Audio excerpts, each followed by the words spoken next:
Hello students, welcome to Savita English classes. In this video we will do models. First of all I want to tell you what are models. Models क्या है, model verb क्या है, किसको हम model कहते हैं. Models क्या है बेटा? It is also a type of verb.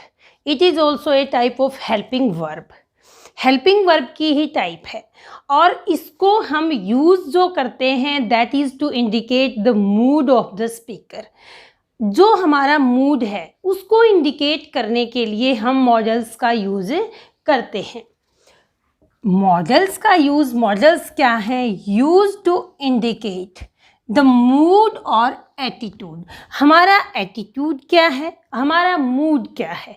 It means sometime हम किसी को ऑर्डर करते हैं, किसी को रिक्वेस्ट करते हैं, किसी को एडवाइस देते हैं और कोई पॉसिबिलिटी शो करते हैं या किसी तरह से मीन्स एक रिक्वेस्ट है उसकी भी डिफरेंट फॉर्म है. हम फॉर्मल रिक्वेस्ट कर रहे हैं, हम इनफॉर्मल रिक्वेस्ट कर रहे हैं, हम या बहुत ज़्यादा ही एटमोस्ट फॉर्मल रिक्वेस्ट कर रहे हैं. तो डिफरेंट मूड और जो एटीट्यूड है स्पीकर का उसको एक्सप्लेन करने के लिए then we will use modals. तो मॉडल्स सबसे पहले हमने ये देखा कि क्या हैं मॉडल्स. मॉडल्स हम स्पीकर का, बोलने वाले का मूड और एटीट्यूड, उसका नज़रिया जो एक्सप्रेस करते हैं then we use a modals. अब देखो बेटा, छोटा ये हमने वर्ब्स की टॉपिक में भी किया है बट फिर भी हम रिवाइज कर लेते हैं. वर्ब को हमने 2 पार्ट्स में डिवाइड किया है, helping verb and main verb. अब सेंटेंस में आपको पता है कि वर्ब जो है एक हेल्पिंग वर्ब होती है और दूसरी क्या होती है, मेन वर्ब होती है. अब मेन वर्ब ठीक है, वो तो एक मेन वर्ब है जिसका जो मेन काम है उसको इंडिकेट करती है. ये एक डिफरेंट पार्ट है, इसको हमने एक्सप्लेन किया जैसे ट्रांजिटिव, इंट्रांजिटिव वर्ब के सेक्शन में हमने इसको कम्प्लीटली एक्सप्लेन किया है. अब हेल्पिंग वर्ब्स को हमने 2 पार्ट्स में डिवाइड किया है बेटा. एक तो मॉडल वर्ब्स, एमवी लिख रही हूँ, मॉडल वर्ब्स, और एक ऑक्सिलरी वर्ब्स हमारी. अब मॉडल वर्ब्स कौन सी हैं और ऑक्सिलरी वर्ब्स कौन सी हैं? ऑक्सिलरी वर्ब्स जो हमारी थी डू, हैव और बी.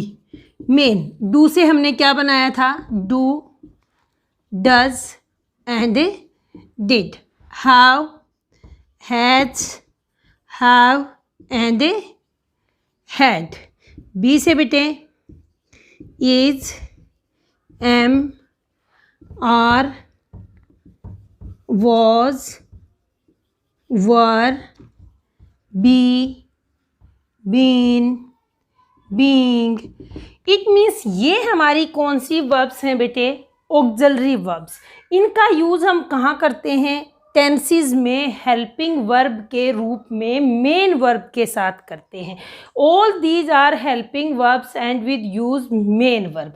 तो ये हेल्पिंग वर्ब का ही हमारा पार्ट है. अब जो एक वन मोर जो पार्ट है वो है हमारा मॉडल वर्ब्स. मॉडल वर्ब्स में कौन सी वर्ब्स होती हैं, can, could, may, might, shall, will, would, should, dare, need, and so many might. Now in this video we are going to discuss modal verbs. Modal verbs, now one by one we will discuss all these. And before discussion one by one I want to discuss 2-3 things, main things regarding these modal verbs. Modal verbs are not used as main verb. देखो बेटा, यहाँ अगर मैं इसको direct आपको बताऊँ कि वो मेन वर्ब के रूप में यूज़ नहीं होती तो आप कहीं ना कहीं कंफ्यूज होंगे. अब इस चार्ट में आपको टोटली इंडिकेट हो रहा है हमारा वर्ब पार्ट है. वर्ब में मैंने बेटे इसको 2 पार्ट्स में डिवाइड किया, helping verb and main verb. अब मेन वर्ब को मैंने आगे क्लैरिफाई नहीं किया, आगे मैंने उसको एक्सप्लेन नहीं किया. इट मीन्स जो हेल्पिंग वर्ब है उससे डिफरेंट पार्ट है मेन वर्ब. अब ये मेन वर्ब का काम नहीं करती, इट मीन्स ये मेन वर्ब की कैटेगरी में ही नहीं आती है। ये तो किसकी कैटेगरी में आती है? Modal verbs come in the category of helping verb. तो मॉडल वर्ब्स जो हैं वो मेन वर्ब नहीं होती हैं। सबसे पहले ये चीज़ को ध्यान रखना है इसको। ये सिर्फ जो हैं वो क्या होती हैं? यूज एज हेल्पिंग वर्ब के रूप में इनको हमें यूज कर। थर्ड वन है बेटे, next one, no change with subject, person और नंबर। इट मीन्स हमारी मॉडल वर्ब्स जो हैं वो सब्जेक्ट के, पर्सन के और नंबर के अकॉर्डिंग चेंज नहीं होते हैं। अगर हम अब एग्जाम्पल लेकर अगर इसको डिस्कस करें, then he can do it and they can do it. Okay, he can do it, they can do it. यहाँ पे थर्ड पर्सन है, सिंगुलर है, यहाँ भी थर्ड पर्सन है बट प्लूरल है। तो सिंगुलर और प्लूरल के कंसेप्ट को आप देखिए, इट मीन्स नंबर के अकॉर्डिंग और पर्सन के अकॉर्डिंग, सब्जेक्ट के अकॉर्डिंग ये जो है हमारी मॉडल वर्ब है वो चेंज नहीं होती है। तो यहाँ दोनों सेंटेंसेस में आप देख रहे हैं बेटा, मैंने यहाँ भी कैन लिखा है, यहाँ भी कैन लिखा है, तो यहाँ चेंज नहीं है। अब यहाँ मुझे आप ये बताएं कि हमारी मेन वर्ब क्या है? मेन वर्ब हमारी डू है। इट मीन्स जो कैन है वो किसका काम कर रही है? एज ए हेल्पिंग वर्ब का काम कर रही है, और मेन वर्ब जो है सेंटेंस में डिफरेंट है। तो अब जो ये तीनों फॉर्मूल रूल्स मैंने बताया कि मॉडल वर्ब जो है वो मेन वर्ब का काम नहीं करती, मेन वर्ब का काम नहीं कर रही है, हेल्पिंग वर्ब का काम कर रही है, और सब्जेक्ट, पर्सन और नंबर के अकॉर्डिंग जो है वो चेंज भी नहीं। For we will take shall and will. Where to use shall को हम मोस्टली जो है यूज करते हैं फर्स्ट पर्सन के साथ, और फर्स्ट पर्सन में फर्स्ट पर्सन आई और वी के साथ। विल को जो हम यूज करते हैं वो हम यूज करते हैं सेकंड और थर्ड पर्सन के साथ। अब फर्स्ट पर्सन में मैंने लिखा आई और वी के साथ हम यूज करते हैं। सेकंड पर्सन में विल को हम सेकंड और थर्ड पर्सन के साथ यूज करते हैं। सेकंड पर्सन में क्या हो जाएगा? यू, और थर्ड पर्सन में क्या हो जाएगा? ही, सी एंड इट, और प्लूरल में दे। ओके, अब आपको ये बात तो बिल्कुल क्लियर समझ आ जाती है कि आई और वी के साथ हम सेल को यूज़ करेंगे अगर हम फ्यूचर को इंडिकेट कर रहे हैं, और सेकंड और थर्ड पर्सन के साथ हम विल को यूज़ करेंगे अगर हम फ्यूचर को इंडिकेट कर रहे हैं। बट आप कंफ्यूज कहाँ होते हैं? जब आपको आई और वी के साथ विल मिल जाता है, जब आपको यू, ही, सी, इट और दे के साथ शेल मिल जाता है कि ये तो रूल हमारा नहीं था। यहाँ पर आप क्या है? कंफ्यूज हो जाते हैं। तो आपको कंफ्यूज होने की ज़रूरत नहीं है। जो देखो, सबसे पहले हम शेल को लेकर चलते हैं। शेल को आई और वी के साथ हम फ्यूचर को इंडिकेट यूज़ करते हैं। फ्यूचर को इंडिकेट इंडिकेट करने के लिए, शो करने के लिए हम यूज़ करते हैं। बट इन मॉडर्न इंग्लिश में सेल का यूज जो है वो बेटा लेस होता जा रहा है, बहुत कम होता जा रहा है। लेकिन फिर भी अगर हमारे फर्स्ट पर्सन में आई और वी के साथ अगर हमारा सेंटेंस जो इंटेरोगेटिव है तो हम 100% सेल को ही यूज़ करेंगे। वहाँ हम ये नहीं है कि अकॉर्डिंग टू मॉडर्न इंग्लिश हम रूल को चेंज करते जा रहे हैं। वहाँ तो इंटेरोगेटिव में तो हम 100% सेल को ही यूज़ करेंगे आई और वी के साथ। ओके, अब बात आती है बेटा सेकंड और थर्ड पर्सन की।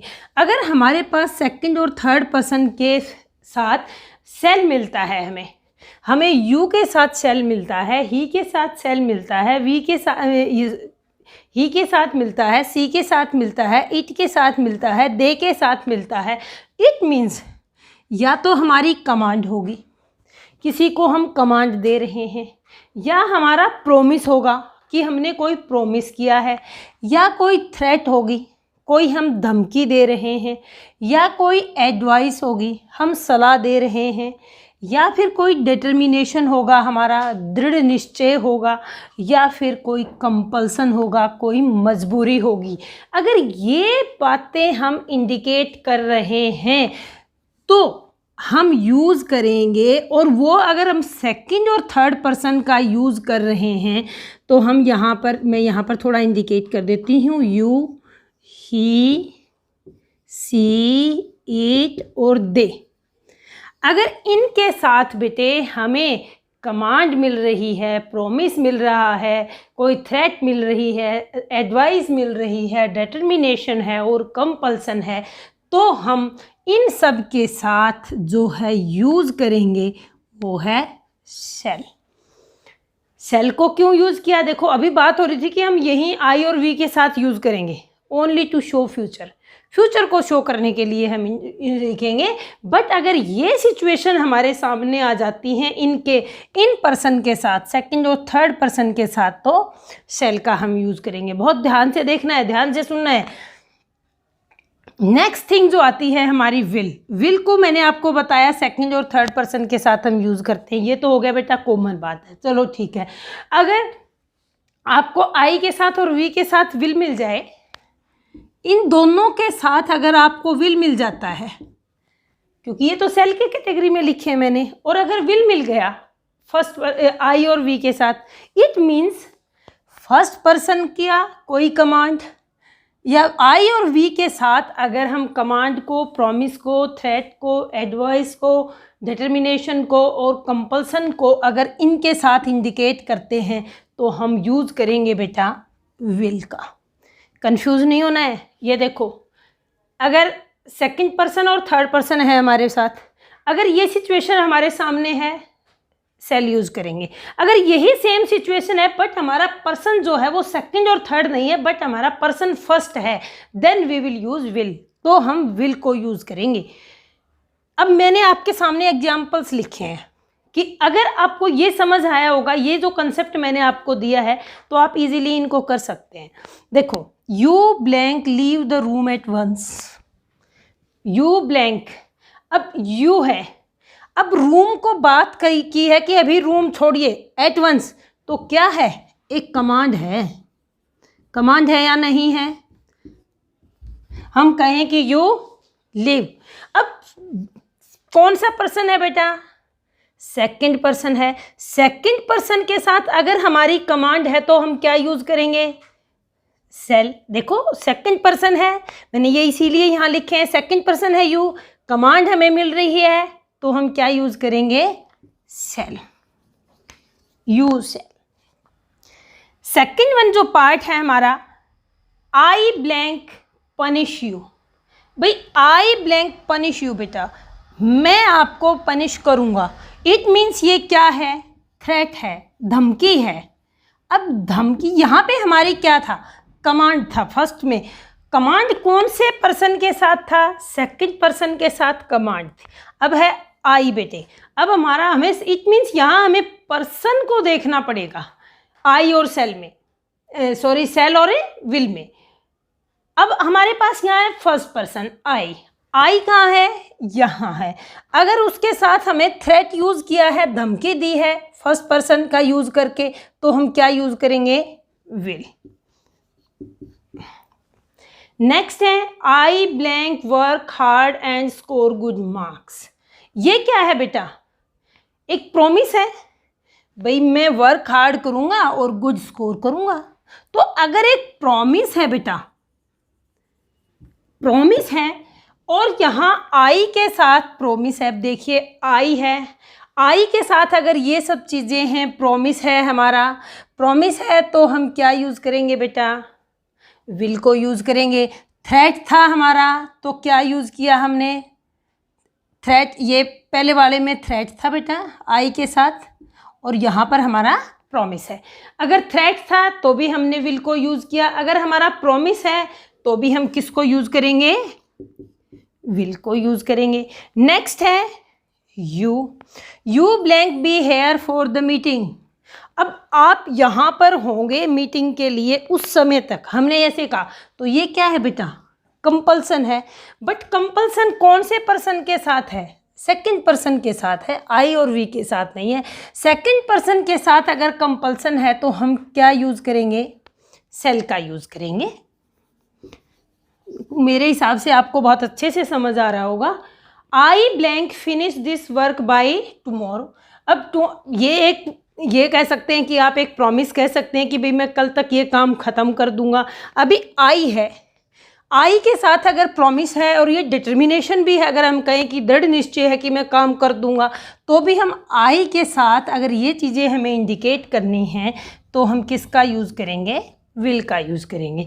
तो आपको बहुत अच्छे से ये जो 3-4 पॉइंट्स हैं हमारे, command, promise, threat, advice, determination and compulsion, अगर ये आई और वी के साथ हैं तो विल यूज़ करना है बेटा। सेकंड और थर्ड पर्सन के साथ अगर हैं तो सेल यूज़ करना है, बिल्कुल भी कंफ्यूज होने की ज़रूरत है। Next one is would and should. Would और शुड बेटा, जैसे हमने अभी सेल और विल किया, तो जो सेल की पास्ट फॉर्म है वो शुड है और विल की जो पास्ट फॉर्म है वो वुड है। जब हम डायरेक्ट से इनडायरेक्ट बनाते हैं सेंटेंस में तो इसकी पास्ट फॉर्म का यूज़ करते हैं, तो वहाँ हम शुड और वुड का यूज़ करते हैं। जो जर्नल यूजेस हैं शुड और वुड के मैं आपको डिस्कस कर देती हूँ। वुड को अगर हमें कोई पास्ट हैबिट है, यूज टू है हम किसी हैबिट के, तो उसको शो करने के लिए किया जाता है। कोई बहुत ही पोलाइट रिक्वेस्ट अगर की जाती है तो उसके लिए भी किया जाता है। कोई संभावना बताई जाती है, प्रोबेबिलिटी है, तो उसको शो करने के लिए भी हम वुड का यूज़ करते हैं। और कोई विश, कोई इच्छा है हमारी, तो उसको भी शो करने के लिए हम वुड का यूज़ करते हैं। Would you mind opening the window. अब वुड यू माइंड ओपनिंग ये क्या है कि एक पोलाइट रिक्वेस्ट की गई है, एक पोलाइट रिक्वेस्ट है, तो हमने किसका यूज़ किया? वुड के साथ मैंने सेंटेंस लिखा आपके सामने। नेक्स्ट वन है बेटा वो है शुड। शुड क्या है बेटे? कि किसी की कोई ड्यूटी हो, ड्यूटी को शो करने के लिए किसी को हम एडवाइस दे रहे हैं, सलाह दे रहे हैं, कोई सेंसिबल एक्शन है या कोई सजेशन है। और एक वर्ड होता है लेस्ट, तो लेस्ट के साथ अगर फिल इन द ब्लैंक मिलता है मॉडल के लिए, वुड और शुड को आपको यूज़ करना है, तो वहाँ शुड की जगह पे आप शुड और वुड में से किसको सेलेक्ट करेंगे? लेस्ट जो है वो हमेशा शुड को लेता है। You should take exercise daily. It means ये क्या है? सजेशन है, सुझाव है कि आपको एक्सरसाइज डेली करनी चाहिए। तो इन सिचुएशंस के अंदर हम किसका यूज़ करेंगे? वुड का। और इनके अंदर हम किसका यूज़ करेंगे? शुड का यूज़ करेंगे। Now we will discuss can and could. Can और कुड। इट मीन्स कैन क्या है? भी मैं ये कर सकता हूँ, किसके सेंस में आता है? कुड, कैन जो है बेटा वो कुड जो है वो कैन की पास्ट फॉर्म है। इट मीन्स वह यह काम कर सकता था, मीन्स पास्ट में कर सकता था, और मैं अभी कर सकता हूँ मीन्स कैन। और कर सकता था ही कुड, इट मीन्स वो कर सकता था पास्ट में। और इसका जो मेन है कि जो कुड का यूज़ हमें मिलता है वो जब हम डायरेक्ट से इनडायरेक्ट स्पीच में चेंज करते हैं, तो इनडायरेक्ट सेंटेंस में कैन का जो है कुड चेंज कर दिया जाता है। तो एक तो ये है कि ये इसकी पास्ट फॉर्म है और इनडायरेक्ट स्पीच में यूज़ किया जाता है। नेक्स्ट जो कैन और कुड दोनों का ही अगर एक मैं कंबाइन यूज़ बताऊँ आपको, तो दोनों पावर को शो करते हैं, एबिलिटी को, कैपेसिटी को। अगर ये प्रेजेंट को शो करेगा तो ये किसको शो करेगा? पास्ट को शो करेगा। कैपेसिटी को, पॉसिबिलिटी को और परमिशन को।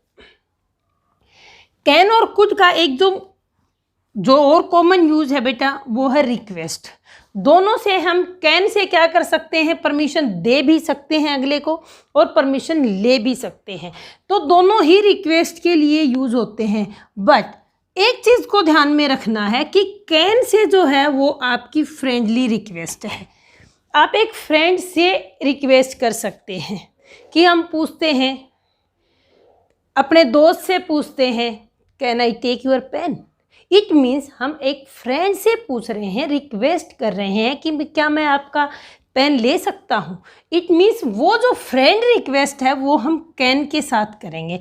अगर एक फॉर्मल रिक्वेस्ट है बेटा, एक फॉर्मल रिक्वेस्ट मीन्स किसी ऐसे पर्सन के साथ कर रहे हैं जो हमारे साथ फॉर्मल वे में हम जिसके साथ प्रेजेंट होते हैं, मीन्स इसके साथ औपचारिक रूप में बिहेव करते हैं, तो वहाँ पर हम क्या करेंगे? कुड का यूज़ करेंगे। तो कैन है फ्रेंडली रिक्वेस्ट के लिए और कुड है फॉर्मल रिक्वेस्ट के लिए। अब मैंने एक सेंटेंस लिखा यहाँ पे, ही ब्लैंक लिफ्ट द बॉक्स। अब ये क्या है बेटा? देखो, he can lift the box, ये एक कैपेसिटी को दिखा रहा है, एबिलिटी को दिखा रहा है, उसकी योग्यता है कि उसकी कितनी कैपेसिटी है, उसमें क्या योग्यता है कि वो बॉक्स को उठा सकता है।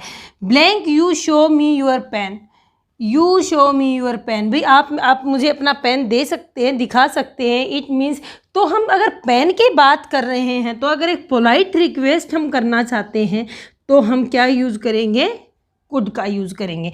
तो इस तरह से कैन और कुड, जो कैन क्या है एक प्रेजेंट को शो करता है और कुड क्या है जब हम इनडायरेक्ट स्पीच में पास्ट में चेंज करते हैं तो वो पास्ट को। अगर कोई पावर दिखानी है हमें, एबिलिटी, कैपेसिटी, पॉसिबिलिटी और परमिशन देनी है। अब बात अगर परमिशन की आती है, मैं अगर आपको कहूँ कि कैन जो है एक इससे कि भाई हम परमिशन लेते भी हैं और देते भी हैं।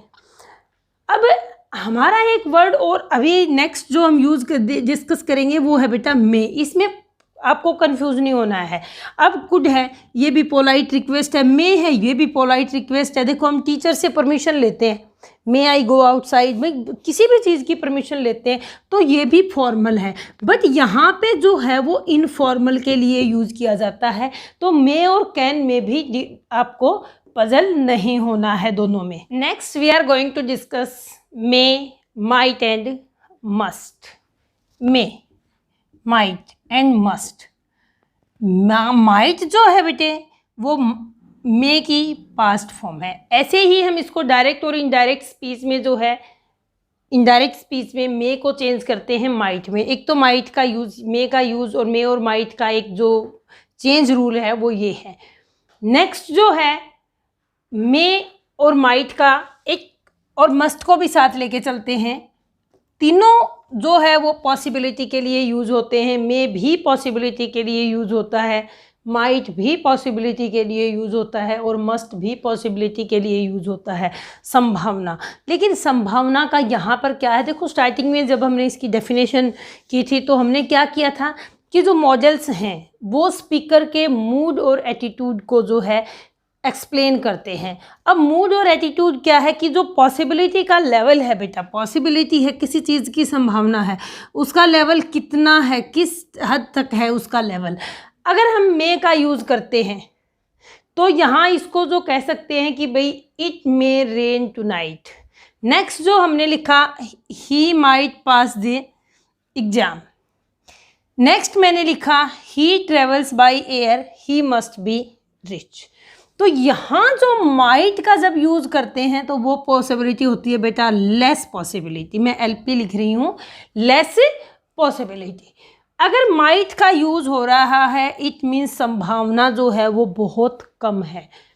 It may rain tonight, it means इसकी संभावना है, कम नहीं है। यहाँ जो है वो कॉमन जो नॉर्मल पॉसिबिलिटी है उसकी बात करते हैं बेटा हम मे के साथ।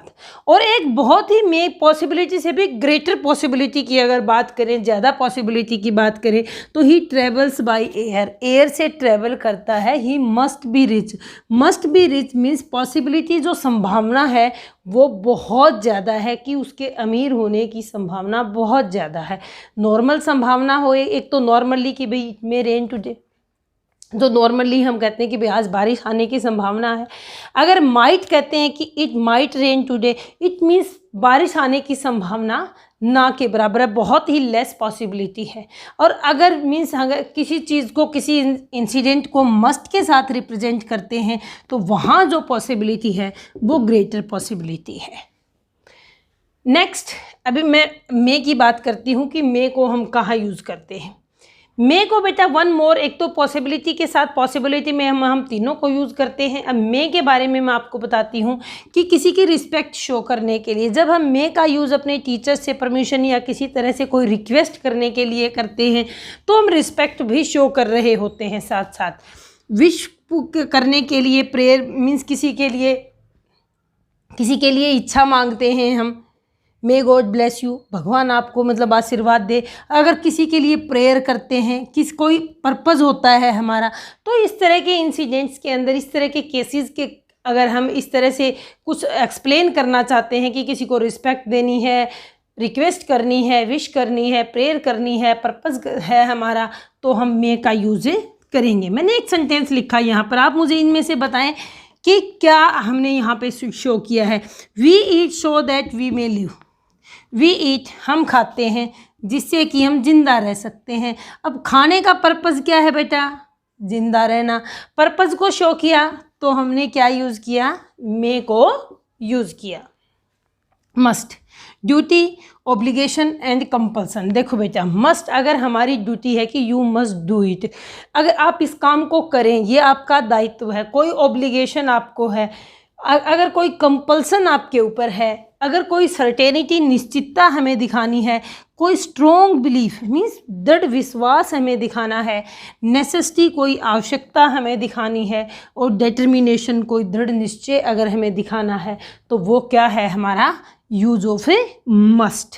Means man must die sooner और लेटर। ये क्या है बेटा? एक स्ट्रॉन्ग बिलीफ है, हमारा विश्वास है कि मनुष्य देरी से या बहुत जल्दी, सूनर और लेटर, पहले या बाद में, जो एटलीस्ट है, डाई है, then we will use a must. इस बेटा आवर मेन मॉडल्स जो हैं वो हम डिस्कस कर चुके हैं। अब कुछ मॉडल्स हैं जैसे ought to है, used to, need और dare। इनको ये एज ए मॉडल यूज़ होते हैं ये वर्ड्स, और इनको जो है हम सेमी मॉडल्स बोलते हैं। ये सेमी मॉडल्स हैं। सबसे पहले हम लेते हैं ought to को। ought to को ये हमेशा to के साथ यूज़ होता है। ought to को हम कहाँ यूज़ करते हैं? एक देखो, अब बात आती है ऑब्लिगेशन की, दायित्व की, तो वो तो शुड के साथ भी हो सकता है कि हमने शुड के साथ भी तो हम ऑब्लिगेशन को यूज़ करते हैं। लेकिन अगर हम उसको सजेशन करते हैं कि भाई क्या ऑब्लिगेशन करते हैं, उसकी ड्यूटी कि यू शुड डू, कि क्या करना चाहिए, यू शुड, अगर हम वही बात ought के साथ कहेंगे तो वो एक मोरल ऑब्लिगेशन हो जाएगा। मोरल ऑब्लिगेशन मीन्स हमारा नैतिक दायित्व हो जाएगा और नैतिक ड्यूटी हो जाएगी हमारी ought के साथ अगर यूज़ करते हैं। इट मीन्स अगर हम ये कहें कि, अगर मैं आपको यहाँ पर ये कहूँ कि we should love our country, हमें अपने देश से प्यार करना चाहिए। इट मीन्स शुड का यहाँ मतलब है बेटा कि हमें सजेस्ट कर रहा है कोई कि हमें क्या करना चाहिए।